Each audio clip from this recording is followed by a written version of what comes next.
हम कलयुग के न्यायाधीश श्री शनिदेव की कुछ महिमाओं का वर्णन करेंगे। शनिदेव को कलयुग का न्यायाधीश माना जाता है। भक्तों, जिन पर ये कृपा करते हैं उसके जीवन में किसी भी प्रकार का कोई कष्ट नहीं आता। भक्तों, सूर्य पुत्र भगवान शनिदेव जिन भक्तों पर अपनी दया दृष्टि की छाया रखते हैं, वो भक्त हर कार्य को बड़ी आसानी से संभव कर पाते हैं। किंतु शनिदेव की ढैया जिस पर लग जाती है वो राजा भी कंगाल हो जाते हैं।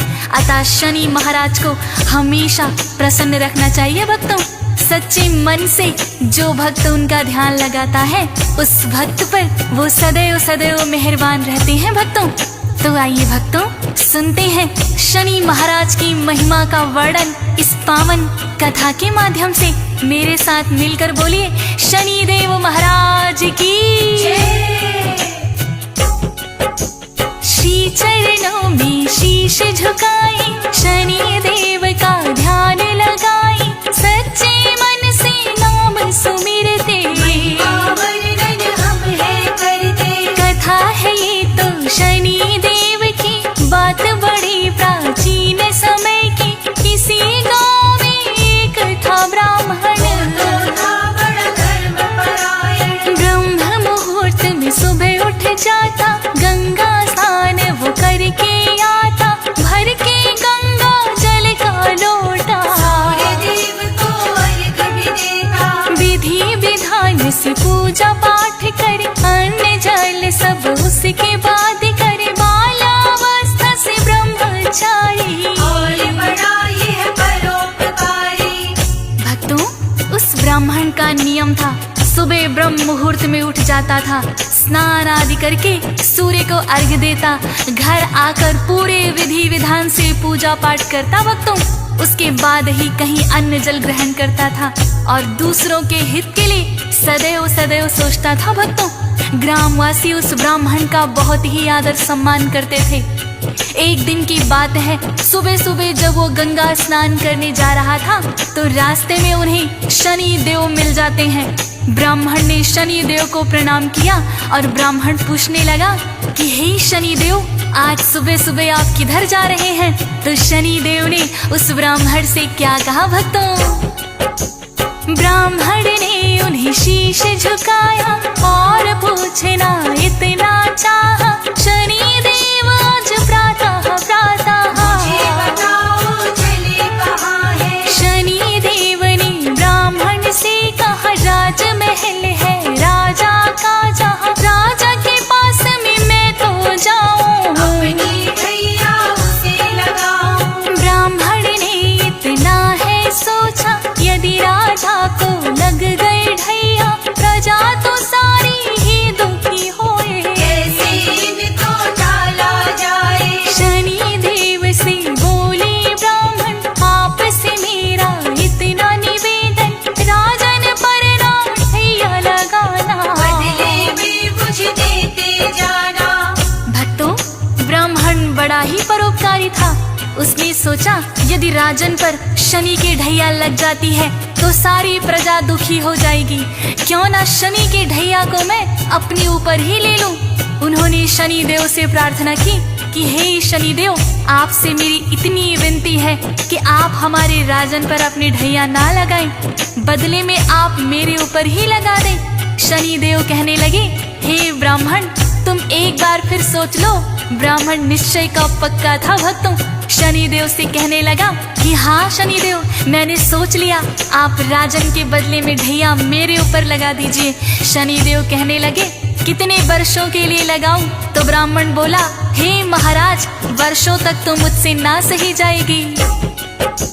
ब्राह्मण का था इतना कहना, वर्षों तक तो होगी सहना, इतनी सी कृपा बरसा दो, पैर के लिए लगा दो। शनि देव ने बात मान ली, ढैया है ब्राह्मण पर लगती, गया ब्राह्मण गंगा स्नान को,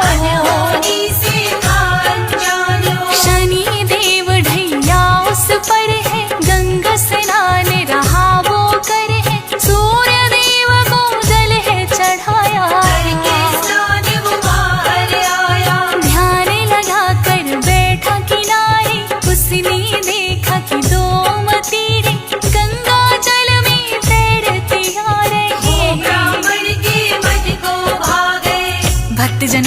जब ब्राह्मण गंगा स्नान करके सूर्य को अर्घ देकर बाहर निकला तो गंगा के किनारे ध्यान लगाकर बैठ गया। उसी समय देखा कि 2 मतीरे पानी में तैरते हुए आ रहे हैं। ब्राह्मण ने सोचा पूजा पाठ के बाद आज इन्हीं मतीरों को मैं खाऊंगा। 1.25 पहर तक जब तक शनि की ढैया है मैं ईश्वर का ध्यान करूंगा। और ब्राह्मण ने वो मतीरे निकालकर अपने घुटनों के नीचे रख लिए और ईश्वर के ध्यान में बैठ गया। भक्तों, इधर से एक राहगीर गुजर रहा था। उसने देखा ब्राह्मण अपने दोनों घुटनों के नीचे नरमुंड दबाए हुए हैं। पास आकर देखा तो वो दोनों राजा के पुत्रों के शीश थे। भक्तों, नगर में जाकर उसने सबको बता दिया कि एक ब्राह्मण ने राजा के दोनों बेटों के शीश काट दिए हैं और उसे घुटनों के नीचे दबाकर बैठा हुआ है। ज्यों ही राजा तक ये खबर पहुंची, राजा बिलाप करता हुआ आया। भक्तों, और उसने सैनिकों को आदेश दिया कि ब्राह्मण को तुरंत पकड़ कर लाओ और सूली पर चढ़ा दो। बात नगर में फैल गई है, राजकुमारों की हत्या हुई है। राजा मंत्री को बुलवा कर उसे पकड़ कर, दोनों प्रिय मेरे राजकुमार है। ब्राह्मण ने दिया शीश उतारे है, सुनकर मुझको हुआ कष्ट है। ब्राह्मण तो बड़ा दुष्ट है, शीघ्र ही उसे पकड़ कर लाओ और आते ही सूली चढ़ाओ। सजा दो ऐसी न जाए भूली, चौराहे पर टांगो सूली। ज्यों ही सैनिक वहाँ पे आए, ब्राह्मण बैठा ध्यान लगाए। राजकुमारों के जो शीश थे ब्राह्मण के घुटनों के नीचे। भक्तजनों, जब सैनिक वहाँ पर आए तो देखा वास्तव में ही ब्राह्मण ने अपने घुटनों के नीचे राजकुमारों के शीश दबा रखे थे। ब्राह्मण को सैनिकों ने उठाया।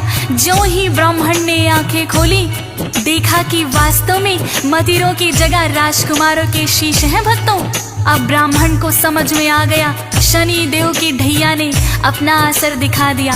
सैनिक उसे पकड़कर ले गए। राजा ने कहा, इस ब्राह्मण ने मेरे निर्दोष राजकुमारों की हत्या की है, इसे तुरंत ही सूली चढ़ा दो। ब्राह्मण को चौराहे पर लाकर जैसे ही सूली लटकाने लगे, सूली टूट गई। भक्तों, फिर राजा ने तांबे की सूली बनवाई और ब्राह्मण को सूली चढ़ाने लगे तो वो भी टूटकर गिर गई। भक्तों, इसी तरह राजा ने चांदी की सूली बनवाई, वो भी टूटकर गिर गई। भक्तों, तो सोने की सूली बनवाने का आदेश दिया राजा ने। तब तक 1.25 पहर बीत चुका था। भक्तों, शनि देव की ढैया जो थी 1.25 पहर के लिए तो वो थी। सूली ब्राह्मण चढ़ ना पाए, पहले टूटी जाए। अनेक धातुओं से बनवाई पर कोई भी टिक नहीं पाई। राजा ने आदेश दिया था, अब तक नहीं हुआ था। सोचे मंत्री हो रहा क्या है, आज तलक जो नहीं हुआ है। ब्राह्मण है या कोई तांत्रिक, टूटी सूली सारी अब तक। जो राजा को पता लगेगा हमको मृत्यु दंड मिलेगा। 1.25 पहर तब तक बीता है, ब्राह्मण सूली नहीं चढ़ा है। भक्तों, सैनिकों ने ब्राह्मण को सूली चढ़ाना चाहा, किंतु जिस धातु की सूली पर भी चढ़ाते वो टूट जाती। भक्तों, लोहे की टूटी तो तांबे की बनवाई, तांबे की टूटी तो चांदी की बनवाई, चांदी की टूटी तो सोने की सूली बनवा कर लाए। भक्तों, इसी क्रम में 1.25 प्रहर बीत गया। भक्तों, तभी दोनों राजकुमार खेलते खेलते राजा के पास आ जाते हैं। रानी उनको देखकर बड़ी ही हर्षित हुई। फिर रानी ने राजा से कहा कि हे महाराज, अभी तक तो सैनिक ब्राह्मण को सूली पर चढ़ा चुके होंगे, हो सकता है ना भी चढ़ाया हो। आप जल्दी से जाइए और उन्हें रोकिए, वरना हमें ब्रह्म हत्या का पाप लग जाएगा। राजा तुरंत ही वहाँ आए और कहने लगे, सैनिकों, ये ब्राह्मण निर्दोष है, इसको छोड़ दो। फिर राजा ने ब्राह्मण से विनम्र विनती करके क्षमा याचना की तो ब्राह्मण देव ने कहा, राजन, इसमें आपका कोई दोष नहीं है। 1.25 प्रहर के लिए मुझ पर शनि की ढैया थी जो मैंने जानबूझकर लगवाई थी। राजा पूछने लगे, आपने जानबूझकर क्यों लगवाई?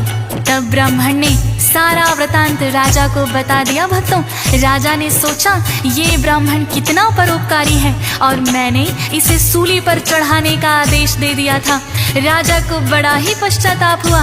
राजा फिर ब्राह्मण से क्षमा प्रार्थना करके पूछने लगा, हे ब्राह्मण देव, यदि शनि की ढैया लग जाए तो उसे किस प्रकार से उतारा जा सकता है? तब ब्राह्मण राजा से कहने लगा, जो शनि की ढैया लग जाए सोना चांदी उसे चढ़ाए, तांबा या लोहा कर अर्पण शनि देव होते प्रसन्न। यदि ये संभव ना हो पाए, काले तिल और तेल चढ़ाए, काले उड़द हैं जो भी चढ़ाते, ढैया उन पर नहीं लगाते। या फिर आस पास हो पीपल, नित्य नियम से उसको दीजन, प्रार्थना शनि देव से करना, हम पर प्रसन्न आप सदा रहना। ब्राह्मण से राजन ने जाना, अपने मन ही मन है ठाना, मैं भी इनकी करूँ आराधना, ताकि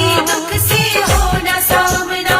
भक्तजनों, इस प्रकार उस दिन के बाद वो राजा भी शनि भक्त हो गए और नित्य नियम से शनि महाराज की पूजा करने लगे। ब्राह्मण को उन्होंने आदर सहित विदा किया। भक्तों, ब्राह्मण ने शनि देव की ढैया अपने ऊपर ले ली थी, उसका भी धन्यवाद।